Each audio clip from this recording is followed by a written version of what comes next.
حضرات محترم،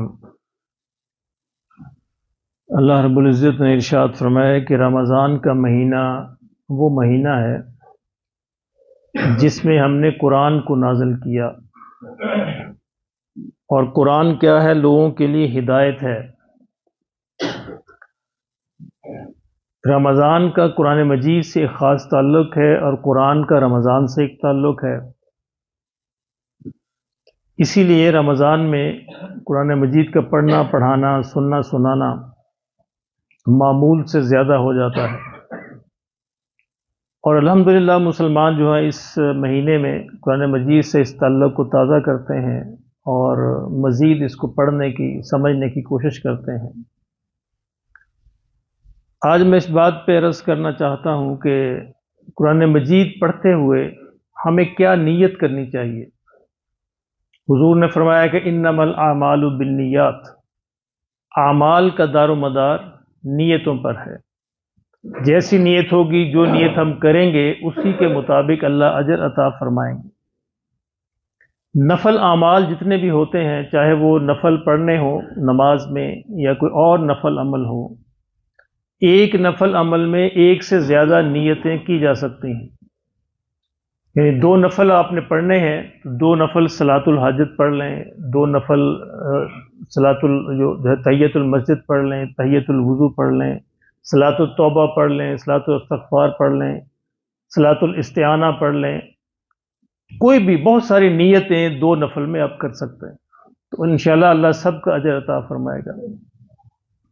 قرآن مجید کا پڑھنا بھی چونکہ ایک نفل عمل ہے، اس کے اندر بھی ہمیں بہت ساری نیتیں کرنی چاہیے تاکہ قرآن مجید پڑھتے ہوئے وہ سارے کے سارے اجر و ثواب جو ہے، وہ ساری برکات اور فائدے ہمیں نصیب ہو جائیں۔ تو قرآن مجید پڑھتے ہوئے سب سے پہلی نیت تو یہ ہے علم اور عمل کی، کہ اللہ مجھے اس سے علم عطا فرما دے، اللہ نے مجھے جو اوامر، جو حکم عطا فرمائے ہیں اس کا مجھے علم ہو جائے اور میں اس پر عمل کرنے والا بن جاؤں۔ اصل چیز عمل ہے، محض علم حاصل کرنا اس کی کوئی حیثیت نہیں ہے جب تک کہ اس پر عمل نہ ہو، بلکہ وہ علم بوجھ بن جاتا ہے۔ اس کی مثال دی گئی کہ گدھے پر جس طرح کتابیں کا بوجھ لاد دیا جائے تو وہ گدھا عالم نہیں بن جاتا۔ ایک شخص اپنے دماغ کے اندر علم کے بہت سارے مسائل کو ٹھونس لے اور عمل نہ کرے تو وہ عالم نہیں بن جائے گا۔ اسی لیے جس درخت کو پھل لگتا ہے وہ جھک جاتا ہے۔ اگر صحیح معنوں میں کسی عالم کو علم آ جائے گا تو وہ جھک جائے گا، عاجزی اختیار کرے گا، خاکساری اختیار کرے گا، اور اگر آپ کو دیکھیں کہ وہ علم کے بعد جو ہے اسی گردن کے اندر اور سریا آ گیا ہے تو اس کا مطلب علم نہیں آیا، اسے کچھ اور آیا ہے، شیطانیت آئی ہے۔ علم کا یہ خاصہ ہے کہ علم جو ہے انسان کو جھکا دے گا، کیونکہ علم ایک پھل ہے اور پھل لگنے سے درخت کا جھکنا ایک لازمی امر ہے۔ اس لیے پہلی نیت ہمیشہ قرآن مجید جب بھی کھولیں کہ یا اللہ مجھے وہ علم نصیب فرما جو میرے لیے علم نافع ہو، نفع دے مجھے، جس پر میں عمل کرنے والا بن جاؤں۔ کہتے ہیں انسان جو ہے علم کا سمندر ہو، اس پر عمل کا ایک قطرہ بھاری ہے، اور عمل کا انسان سمندر ہو، اس پر اخلاص کا ایک قطرہ بھاری ہے۔ خلوص والا عمل محض اللہ کی رضا کے لیے، اور اخلاص کا بھی انسان سمندر ہو، اس پر دین کے درد کا اور دعوت کا ایک قطرہ بھاری ہے، کہ دوسروں کا درد ہو جائے، دوسروں کی فکر پیدا ہو جائے کہ صرف میں ہی کامیاب نہ ہوں بلکہ آخرت میں اور بھی کامیاب ہونے والے بن جائے۔ تو یہ اس نیت کے ساتھ انسان قرآن مجید کی طرف جائے گا تو انشاءاللہ اللہ اسے عمل کی توفیق عطا فرمائیں گے۔ ہمارے یہاں قاری حضرات آپ دیکھ لیں، 100 میں سے 99 مساجد میں آپ کو ایسے ملیں گے جو بیچارے فر طوطے کی طرح پڑھ تو دیں گے لیکن انہیں نہیں پتا وہ کیا پڑھ رہے ہیں، قرآن ان سے کیا کہہ رہا ہے، قرآن اس پہ کیا اثر کرے گا پتہ ہی نہیں کہ وہ کیا پڑھ رہے ہیں۔ بس ایک روایت ہے، ایک رسم بنا لی ہے ہم نے، اور کبھی اس کی فکر نہیں کی کہ ہمیں یہ بھی پتہ چل جائے بھی ہم کیا، یہ قرآن ہم سے کیا کہہ رہا ہے، ہم کیا پڑھ رہے ہیں، یعنی کتنا ظلم کرتے ہیں ہم قرآن مجید پہ۔ قرآن اس کے خلاف قیامت میں پوچھے گا ہم سے، ہمارے خلاف کھڑا ہوگا۔ دنیا کی کوئی کتاب جو ہے، کوئی زبان ہم بغیر سمجھے نہیں پڑھتے. یعنی مجھے کوئی بنگالی کی کتاب پکڑا دے تو میں بس پکڑ کے واپس کر دوں گا، مجھے پتہ ہی نہیں ہے اس میں کیا لکھا ہے، میں کیوں پڑھوں اس کو. کوئی بندہ بھی عقل مند بندہ نہیں پڑھے گا کوئی بھی کتاب. ایک قرآن ہے جس کے ساتھ ہم یہ ظلم کرتے ہیں، اور اللہ پوچھے گا اس کے بارے میں. یہ اس کو بغیر سمجھے تم نے کیوں پڑھا؟ کبھی تمہارے اندر فکر پیدا نہیں ہوا، اور کبھی تمہارے اندر یہ مطلب ہوا ہی نہیں یہ درد پیدا کہ اللہ کا یہ خط مجھ تک پہنچا ہے، اللہ کا پیغام پہنچا ہے، میں جانوں کہ اللہ نے مجھے کیا کہا. تو پہلی نیت یہ کرنی چاہیے کہ یا اللہ مجھے علم بھی دے، اور میں سمجھوں اور میں جانوں اور اس پہ عمل کروں. اور دوسری نیت یہ کرے کہ یا اللہ مجھے اس سے ہدایت مل جائے، قرآن مجید پڑھوں تو میری زندگی بدل جائے، زندگی میں تبدیلی آ جائے. اگر زندگی میں تبدیلی نہیں آتی تو اس کا مطلب وہ ہدایت نصیب نہیں ہوئی. یعنی قرآن پڑھے بغیر بھی ویسے ہی تھی اور قرآن پڑھ کے بھی ویسے ہی ہے. رسم تو پوری ہو گئی لیکن اس کے اثرات مرتب نہیں ہوئے. تو دوسری نیت ہدایت کی کہ اللہ ہمیں ہدایت نصیب فرما دے. اور تیسری نیت جو ہے مناجات اور دعا کی، کہ قرآن مجید کے اندر جو بھی آیات آتی ہیں، نبی صلی اللہ علیہ وسلم کا معمول یہ تھا، اللہ اکبر، ہمیں اس پہ عمل کرنا ہے. اصل معیار یہ ہے کہ حضور قرآن کیسے پڑھتے تھے صلی اللہ علیہ وسلم. آقا دو عالم صلی اللہ علیہ وسلم جب قرآن پڑھتے ہوئے جب جنت کی آیات آتی تو حضور صلی اللہ علیہ وسلم رک کر اللہ سے جنت کی دعائیں مانگتے، دعائیں مانگنا شروع کر دیتے کہ یا اللہ جنت میں اعلیٰ درجے نصیب فرما. اور جب جہنم کی آیات آتی تو نبی صلی اللہ علیہ وسلم پھر رک جاتے، رونا شروع کر دیتے کہ یا اللہ جہنم سے پناہ نصیب فرما. یعنی جس طرح کی آیات آتی حضور صلی اللہ علیہ وسلم اس پہ فوراً عمل کرنا شروع کرتے. اللہ کہتا سجدہ کریں تو حضور فوراً سجدہ کرتے. تو یہ ہے وہ مناجات، یہ ہے وہ دعا جو قرآن پڑھتے ہوئے کرنی چاہیے. یعنی سوچنا چاہیے، غور کرنا چاہیے کہ اس وقت میرے لیے قرآن نے کیا کہا ہے. اور قرآن پڑھتے ہوئے یعنی ایک اور نیت شفا کی کرنی چاہیے کہ اللہ مجھے جسمانی روحانی بیماریوں سے شفا نصیب فرما دے. یعنی قرآن کے اندر اللہ نے شفا بھی رکھی ہے، یہ بہت بڑا معجزہ ہے. اگر انسان اس نیت سے پڑھے گا تو انشاءاللہ اسے شفا ملے گی، روحانی امراض سے بھی اور جسمانی امراض سے بھی. خاص طور پہ سورہ فاتحہ جو ہے اس کے اندر حدیث میں آیا کہ شفا رکھی اللہ نے. تو پہلی نیت علم اور عمل کی، دوسری نیت ہدایت کی، اور تیسری نیت دعا اور مناجات کی، اور چوتھی نیت جو ہے وہ شفا کی، اللہ میری تمام امراض کو دور فرما دے، چاہے وہ جسمانی ہیں یا روحانی ہیں. اگلی نیت دل کی سختی کا علاج بھی قرآن میں ہے. دیکھیں ہمارے دل سخت ہو گئے ہیں، ہم دوسروں کے بارے میں ہمدردی محسوس نہیں کرتے، ہمیں پریشانی کوئی نہیں ہوتی، ہمارے سے دوسرے کو تکلیف پہنچتی رہے ہمیں کوئی پریشانی نہیں ہوتی. یہ کیا دل کی سختی ہے؟ ورنہ اگر انسان نارمل انسان ہو اور صحیح مسلمان ہو تو وہ تو فوراً جو ہے ایک پریشان ہو جائے گا ہے کہ میری زبان سے یا میرے ہاتھ سے کسی کو تکلیف پہنچ گئی، میرے کسی قول سے. حضور نے فرمایا کہ المسلم من سلم المسلمون من لسانہ و یدہ، حقیقی مسلمان وہ ہے جس کی ہاتھ اور زبان سے دوسرے مسلمان محفوظ رہیں. تو یہ نیت کرے کہ یا اللہ میرا دل سخت ہو گیا تو قرآن کی برکت سے اس کو نرم فرما دے. حضور صلی اللہ علیہ وسلم نے فرمایا کہ دلوں کو بھی زنگ لگ جاتا ہے، جس طرح لوہے کو پانی سے زنگ لگتا ہے، آقا نے فرمایا کہ دلوں کو بھی زنگ لگتا ہے. صحابہ نے عرض کیا کہ یا رسول اللہ صلی اللہ علیہ وسلم اس زنگ کا علاج کیا ہے؟ تو میرے آقا نے فرمایا صلی اللہ علیہ وسلم کہ موت کو یاد کرنا اور قرآن کا پڑھنا، قرآن مجید کا پڑھنا اور موت کو یاد کرنا، یہ دل سے اس زنگ کو دور کر دے گا. حضور نے فرمایا صلی اللہ علیہ وسلم کہ جب انسان ایک گناہ کرتا ہے تو دل پر ایک سیاہ دھبا لگ جاتا ہے، سیاہ دھبا. دوسرا گناہ کرتا ہے دوسرا لگ جاتا ہے، تیسرا کرتا ہے تیسرا، چوتھا کرتا ہے چوتھا. ہوتے ہوتے ہوتے فرمایا کہ وہ ایک موقع ایسا آتا ہے کہ دل پورا سیاہ ہو جاتا ہے، اور پھر اس دل میں نیکی کرنے کی رغبت ہی نہیں رہتی، نیک بات اس پہ کوئی اثر نہیں کرتی. انسان خود اپنے آپ کو جائزہ لے کہ کیا جب قرآن پڑھا جاتا ہے مجھ پہ کوئی اثر ہوتا ہے، نیکی کی بات ہوتی ہے، کیا کچھ میری طبیعت پر کوئی اثر ہوتے ہیں؟ اگر اثر نہیں ہوتا تو فکر کرے اپنی کہ دل کے اندر زیادہ زنگ جمع ہو گیا، اور اس زنگ کا علاج بھی قرآن ہے، موت کی یاد اور قرآن مجید کا پڑھنا۔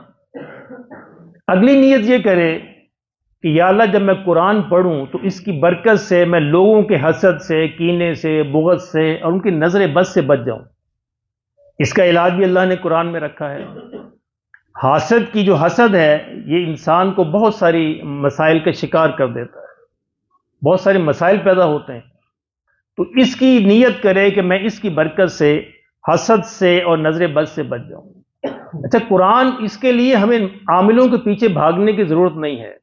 انسان عاملوں کے پیچھے جاتے ہیں، اپنا مال بھی لٹاتے ہیں اور اپنی آبرو بھی لٹاتے ہیں بعض اوقات، اللہ معاف فرمائے۔ عاملوں کی کوئی حیثیت نہیں ہے قرآن کے آگے۔ قرآن مجید آپ کے پاس موجود ہے، یقین کے ساتھ جائیے، انشاءاللہ اللہ سارے مسئلوں کا حل کرے گا۔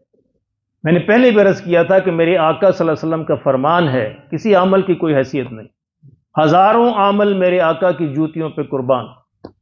حضور نے فرمایا صلی اللہ علیہ وسلم کہ جس گھر میں سورہ بقرہ پڑھی جاتی ہے شیاطین اس گھر میں نہیں آتے۔ پکی بات ہے، تجربہ کر کے دیکھیں، عمل کر کے دیکھیے، یعنی جنات، شیاطین اور سارے شرور سے جو اللہ اس کی حفاظت فرماتا ہے۔ اگلی نیت یہ کرے کہ یا اللہ میں قرآن پڑھ رہا ہوں، اس سے میری ان تمام چیزوں سے بھی حفاظت ہو جائے۔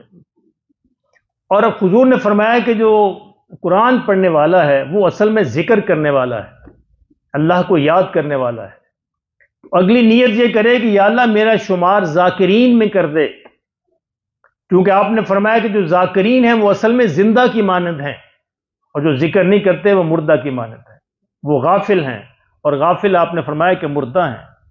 اس لیے یہ نیت بھی کی جائے کہ یا اللہ میرا شمار ذاکرین میں ہو جائے، اللہ کے ہاں ان لوگوں میں ہو جائے جن کے دل زندہ ہیں، جن کو اس کا اجر ملتا ہے۔ اور اگلی نیت یہ کرے کہ یا اللہ اس سے قرآن پڑھنے سے میرے ایمان میں اور یقین میں اضافہ ہو جائے۔ ایمان جو ہے یہ ایک سٹیٹک چیز نہیں ہے، یا تو اوپر کو جائے گا یا نیچے جائے گا، ایک جگہ قائم نہیں رہتا۔ یہ اللہ نے ایمان کے اندر یہ خاصیت رکھی ہے۔ ہم یہ سمجھتے ہیں کہ شاید ہمارا ایمان ایک ہی جگہ ماں کی گود میں کلمہ پڑھ لیا بس وہ ساری عمر، نہیں، ایسا نہیں ہے، یا اوپر جائے بڑھے جا یا نیچے جائے گا، ایک جگہ پر قائم نہیں رہتا۔ انسان محنت کرے، نیک اعمال کرتا رہے تو ایمان بڑھنا شروع ہو جاتا ہے۔ جو ہی نیک اعمال کو چھوڑتا ہے ایمان نیچے آنا شروع ہوتا ہے، کیونکہ یہ چڑھائی کا سفر ہے، چڑھائی کا۔ ایک گاڑی چڑھائی پہ چڑھ رہی ہو تو اس کو اگر آپ پیچھے اس کے ٹائروں کے کوئی زور نہ لگائیں یا ہینڈ بریک نہ لگائیں تو وہ خود بخود پیچھے آنا شروع ہو جائے گی۔ پیچھے آنے کے لیے محنت نہیں کرنی پڑے گی، اب چھوڑ دیں اس کو، انجن کو بے شک بند کر دیں، گاڑی پیچھے آئے گی، کیونکہ چڑھائی کا سفر ہے۔ ویسے ہی ایمان بھی ایک چڑھائی کا سفر ہے۔ جو ہی انسان نیک اعمال کرتا رہتا ہے، محنت کرتا رہتا ہے تو آگے بڑھتا رہتا ہے، اور اس کی کوئی انتہا نہیں ہے، کوئی درجات کی انتہا نہیں ہے، آسمان تک انسان پہنچ سکتا ہے۔ جتنا بھی عمل کرے گا آگے سے آگے، آگے سے آگے وہ درجات بڑھتے رہیں گے۔ اس لیے یہ بھی نیت کرے کہ یا اللہ میرے اس قرآن پڑھنے سے میرے ایمان میں اور یقین میں اضافہ ہو، میرے درجات بلند ہو جائیں، پہلے سے میں آگے بڑھ جاؤں، کہیں ایسا نہ ہو کہ جہاں سے میں نے سفر شروع کیا تھا وہیں میرا انتقال ہو جائے، زندگی بیکار چلی جائے۔ اور اگلی یہ نیت کرے کہ یا اللہ تو نے حکم دیا ہے وَرَتِّلِ الْقُرْآنَ تَرْتِیلًا، قرآن کو ٹھہر ٹھہر کر خوبصورتی سے پڑھو، تو یا اللہ میں اس پہ بھی عمل کر رہا ہوں، اس کا بھی اجر مجھے عطا فرما دے، میں تیرے حکم کو پورا کر رہا ہوں۔ قرآن کو تیزی سے پڑھنا کہ اس طرح کسی کو کچھ سمجھ ہی نہ آئے تو یہ قرآن کی بے ادبی ہے، توہین ہے قرآن کی۔ اللہ کا حکم ہے وَرَتِّلِ الْقُرْآنَ تَرْتِیلًا، قرآن کو ٹھہر ٹھہر کر خوبصورتی سے پڑھو۔ تو یہ نیت بھی کرے کہ یا اللہ میں قرآن مجید کو اس خوبصورتی سے اس لیے پڑھ رہا ہوں، تیرا حکم ہے، تیرے حکم کو پورا کر رہا ہوں، تو انشاءاللہ اس کا اجر و ثواب بھی جو ہے وہ اس میں شامل ہو جائے گا۔ یہ نیت بھی کرے کہ یا اللہ تیرے حبیب نے فرمایا صلی اللہ علیہ وسلم کہ ہر حرف کے بدلے 10 نیکیاں ملتی ہیں، مولا مجھے بھی عطا فرما دے۔ یعنی یہ ایسا تھوڑا کہ ہم پڑھیں گے تو نیکیاں مل جائیں گی، یہ تو اللہ کا حکم ہوگا تو ملیں گی، اللہ کے ہاں قبول ہوگا تو ملیں گی۔ یہ غلط فہمی ہماری کہ ہم جب بھی پڑھیں گے نیکیاں مل جائیں گی، نہیں، ایسا نہیں ہوگا، اللہ کے ہاں قبول ہوگا تو پھر ملیں گی، اور وہ ملیں گی الف لام میم پہ، حضور نے فرمایا 30 نیکیاں مل جائیں گی، الف لام میم پہ 30 نیکیاں مل جائیں گی۔ تو یہ بھی کرے انسان کہ یا اللہ میری ان کے بدلے مجھے ہر حرف پہ نیکی مل جائے، اور وہ نیکیاں میری پھر محفوظ رہیں اور اس وقت میرے کام آئیں جب مجھے ان کی ضرورت ہوگی۔ کب ضرورت ہوگی؟ قیامت کے دن۔ اللہ اکبر! یہ نیکیاں کرنی بھی ہے اور نیکیوں کے بچا کے بھی ساتھ لے کے جانا ہے، ادھر ہی ضائع نہیں کر جانی۔ اور میں نے عرض کیا کہ جب ہم غیبت کرتے ہیں، دوسروں کا حق مارتے ہیں، بددیانتی کرتے ہیں، کم تولتے ہیں، دھوکہ دیتے ہیں، جھوٹ بولتے ہیں، اور کوئی بھی ایسا حقوق العباد کے خلاف کوئی کم عمل کرتے ہیں، تو ان نیکیوں کے تھیلے میں سوراخ ہو جاتا ہے، نیکیاں گرنی شروع ہو جاتی ہیں۔ اور حضور نے فرمایا صلی اللہ علیہ وسلم کل قیامت کو یہ بندہ خالی ہاتھ کھڑا رہ جائے گا، پہاڑوں کے برابر حضور نے فرمایا نیکیاں لائے گا، لیکن وہاں پہ اس سے کوئی اجر نہیں ہوگا، زیرو ہوگی۔ تو اس لیے یہ بھی انسان نیت کرے کہ یا اللہ یہ جو نیکی میں کر رہا ہوں یہ محفوظ بھی رہے، قرآن مجید میرے ساتھ چلے اور قیامت میں میری شفاعت کا ذریعہ بنے۔ اللہ اکبر! اللہ ہمیں بھی نصیب فرما دے۔ حضور نے فرمایا صلی اللہ علیہ وسلم کل قیامت کو جسے سورہ بقرہ اور آل عمران سے محبت ہوگی نا، وہ فرمایا کہ 2 پرندوں کی طرح اس پر پر بچھائے آئیں گی۔ اللہ اکبر! ایک طرف سورہ بقرہ اور دوسری طرف سورہ آل عمران۔ فرمایا کہ جب یہ بندہ قبر میں لٹایا جاتا ہے تو یہ صورتیں اس کو گھیر لیتی ہیں اور کسی کو پاس نہیں آنے دیتی، اور کہتے ہیں اب تو آرام کر، یہاں موت تک آرام کر، قیامت تک آرام کر، اور تو ہماری نگرانی کے اندر، ہماری پناہ کے اندر ہے۔ اور آقا نے فرمایا صلی اللہ علیہ وسلم کہ قیامت کے دن 2 چیزیں شفاعت کریں گی۔ اللہ اکبر! دونوں چیزیں اب ہمارے پاس ہیں آج کل، ایک روزہ، ایک قرآن۔ فرمایا ایک روزہ اور دوسرا قرآن، یہ شفاعت کریں گی، اور میرے آقا نے فرمایا کہ ان کی شفاعت قبول کی جائے گی۔ یہ بھی ضمانت ہے کہ اگر انہوں نے شفاعت کی تو ان کی شفاعت قبول کی جائے گی۔ روزہ کہے گا میرے مالک میں نے اس کو بھوکا پیاسا رکھا، یہ تیری خاطر بھوکا پیاسا رہا، صبح سے لے کے شام تک اس نے اس پر عمل کیا، اپنی نقصانی خواہشات سے بچا رہا، یا اللہ اس کے حق میں میری شفاعت کو قبول فرما۔ حضور نے فرمایا کہ شفاعت قبول کی جائے گی۔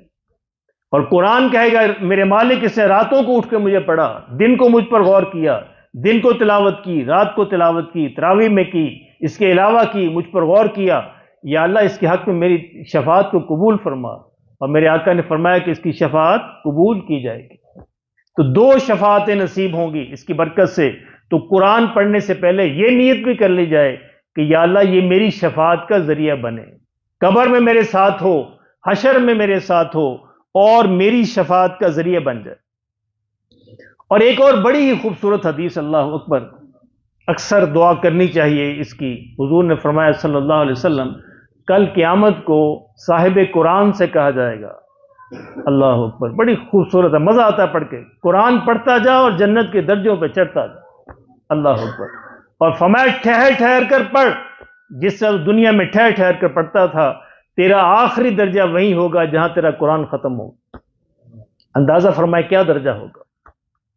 تو یہ نیت بھی کرے کہ یا اللہ میں قرآن کو ٹھہر ٹھہر کے اس لیے پڑھتا ہوں کہ آخرت میں بھی تو مجھے یہ حکم دے دے کہ جا قرآن پڑھتا جا اور جنت کے درجوں پہ چڑھتا جا۔ تو یہ قرآن سے شروع میں یہ نیت بھی کر لے تو انشاءاللہ اللہ وہ موقع بھی نصیب فرمائیں گے آخرت میں، قیامت کے دن۔ اور پھر آخری نیت جو سب سے بڑی نیت کہ یا اللہ اس قرآن کی برکت سے میں ناکامی اور جہنم کی آگ سے بچ جاؤں۔ کہ قرآن یہ پناہ ہے، اپنی پناہ میں لے لے، اور جہاں پہ قرآن ہوگا جہنم کی آگ نہیں پہنچ سکے گی۔ جس دل میں قرآن ہے، جس سینے میں قرآن ہے، سینے تک جہنم کی آگ کہاں پہنچے گی؟ جب وہاں نہیں پہنچے گی تو باقی اس کی برکت سے باقی جسم بھی بچ جائے گا۔ تو یہ انسان یہ بھی نیت کرے کہ یا اللہ یہ میرے لیے جہنم کی آگ سے پناہ بن جائے، جہنم کی آگ سے رکاوٹ بن جائے، اور میرے لیے کامیابی کا ذریعہ بنے، اور میں اس کے ساتھ جو ہے جنت میں داخل ہو جاؤں۔ اور پھر صرف جنت میں داخل نہ ہو جاؤں بلکہ وہاں تو مجھے حکم کرے اے بندے جا قرآن پڑھتا جا اور جنت کے درجوں پہ چڑھتا جا۔ اللہ کرے ہم سب اکٹھے درجوں پہ چڑھیں۔ دعا کرو میرے لیے بھی، اپنے لیے بھی، سنتیں ادا فرمائیے۔